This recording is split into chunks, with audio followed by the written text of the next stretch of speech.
Late అయిపోతుంది కదా sir, పడుకోండి. ఈరోజు నేను పిల్లల దగ్గరే పడుకుంటాను.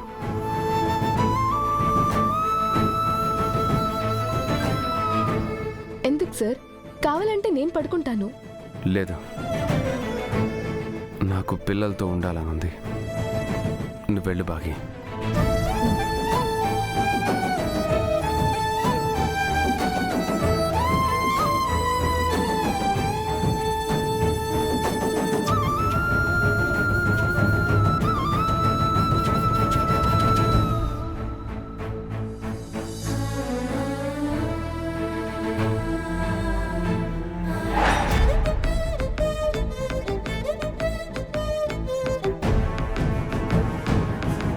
వెంట్రుక వాసులో ప్రమాదం తప్పడము అంటే ఇదే చెంబా?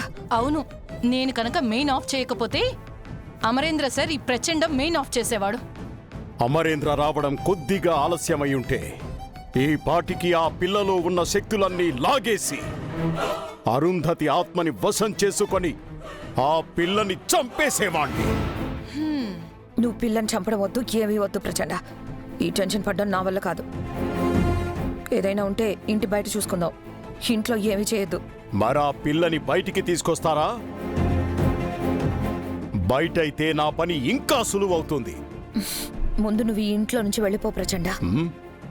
రాత్రిపూట ఆ పిల్ల శక్తులు తగ్గిపోతాయని చెప్పావు కదా, నువ్వు ఈజీగా బయటికి వెళ్ళిపోవచ్చు.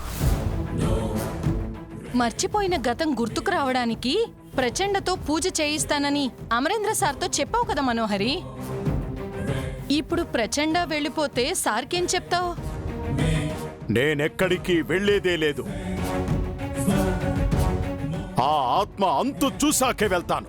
అది ఈ ఇంట్లో జరగని పని. నీకంటే ముందొచ్చిన ఆ ఘోర, ఆ తర్వాత వచ్చిన ఈ చంబ ఏమీ చేయలేకపోయారు. మీ మంత్రగాళ్ళంతా ఒకటే అని ఈ రోజు ప్రూవ్ అయింది కదా. నీకెంత డబ్బు కావాలో తీసుకొని వెళ్ళిపో. ఆ పిల్లని బయటికి తీసుకొచ్చి కబురు చేస్తాను, అప్పుడు రా. నేను డబ్బు కోసం రాలేదు, శక్తుల కోసం వచ్చాను. ఈ ఇంట్లోని ఆత్మ చాలా శక్తివంతమైనది. అలాంటి ఆత్మ నా వశమైతే నాకు తిరుగే ఉండదు. అది జరిగే వరకు నేను ఎక్కడికి వెళ్ళను, ఇక్కడే ఉంటాను.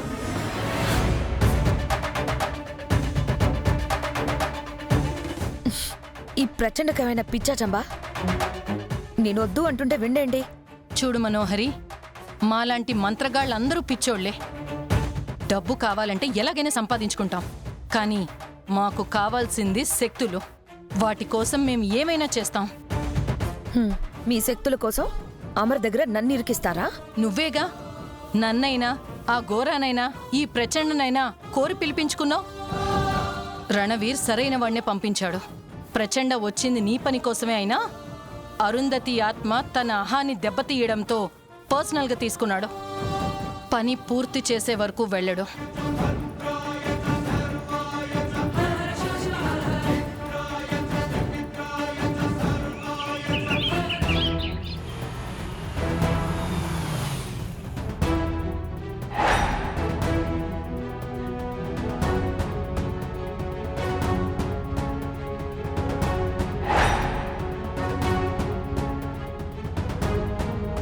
వీడిని రోజు ఎలాగైనా ఇంట్లోంచి పంపించేయాలి.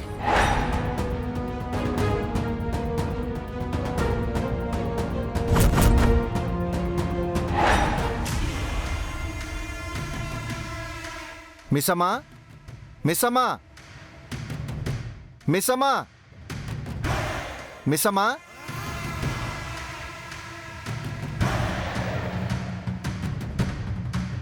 మిస్సమ్మ ఎక్కడికి వెళ్ళింది? సార్ ఇంకా లేవలేదా? సార్ ఈరోజు జాగింగ్ కూడా వెళ్ళినట్టు లేదే.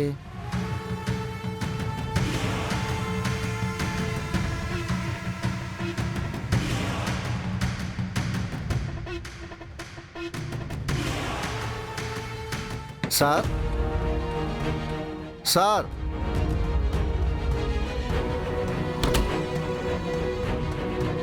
Sir, sir,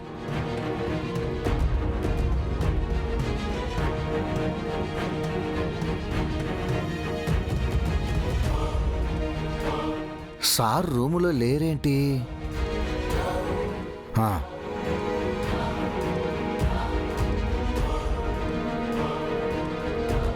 good morning miss అమ్మా. నీకోసమే చూస్తున్నాను. సార్ ఎక్కడా? ఆయన రాత్రి పిల్లల రూమ్లో పడుకున్నారు రాథోడ్. సారు పిల్లల రూమ్లో పడుకున్నారా? ఏమైంది మిస్ అమ్మా? అక్క పిల్లల వరకు ఆయనకి గతం గుర్తొచ్చిందని నిన్న చెప్పాను కదా. అవును. మీ గురించి బుజ్జమ్మ గురించి కూడా గుర్తుకొచ్చిందా మిస్ అమ్మా? మాకింకా అదృష్టం రాలేదు రాథోడ్. చనిపోయిన అక్క గురించి పిల్లల గురించి ఆయన రాత్రి చాలా ఫీల్ అయ్యారు. నేనెవరు బుజ్జమ్మ ఎవరు అని ఆయన మా గురించి కూడా అడిగారు. నేనేం చెప్పలేదు. బాధపడకు మిస్ అమ్మా. ఇంత గుర్తొచ్చిన సారికి మీ గురించి కూడా గుర్తుకొస్తుంది. బుజ్జమ్మ ఎవరో ఆయన గుర్తు రాకపోయినా తన కూతురు లాంటిది అని ఆయన అన్నారు రాథోడ్. నన్ను కూడా చాలా దగ్గర వ్యక్తిలా ఫీల్ అవుతున్నాను అని అన్నారు. ఓ, అంటే సారుకు త్వరలో అంతా గుర్తుకొస్తుందన్నమాట. ఇంకెందుకు బాధ? సారుకు త్వరలోనే మనోహర్ గురించి కూడా గుర్తొస్తుంది. అప్పుడు ఆ మనోహర్ని తన్ని తరిమేస్తారు. రాత్రి మనోహరి వాళ్ళు ఏదో చేశారని డౌట్గా ఉంది రాథోడ్.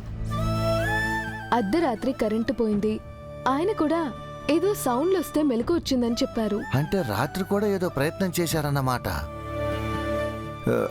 సారు పిల్లలు ఇంకా లేవలేదా మిస్ అమ్మా? చూద్దాం పదండి.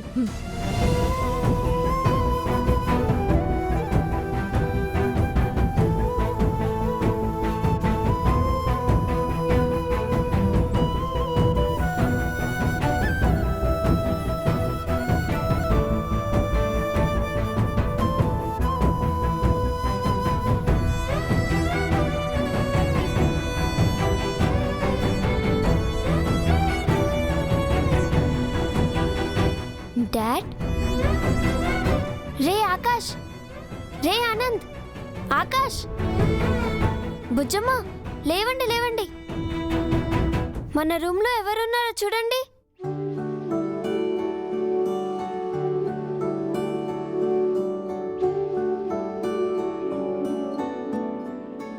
డాడ్, ఇక్కడున్నారేంటి?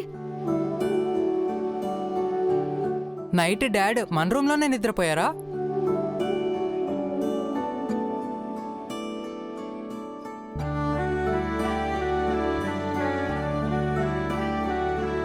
మీరేంటి సార్ మా రూమ్లో ఉన్నారు? నైట్ మా రూమ్కి ఎప్పుడొచ్చారు సార్? నైట్ అంతా ఇక్కడే ఉన్నారా సార్?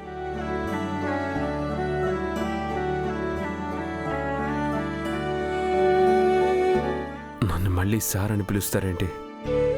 డాడీ అని పిలుస్తా ఉన్నారు కదా, అలాగే పిలవండి. అది అలవాటు కాదు, అది మీ హక్కు. హక్కేంటి? నా గతం గుర్తొచ్చింది ఆనంద్.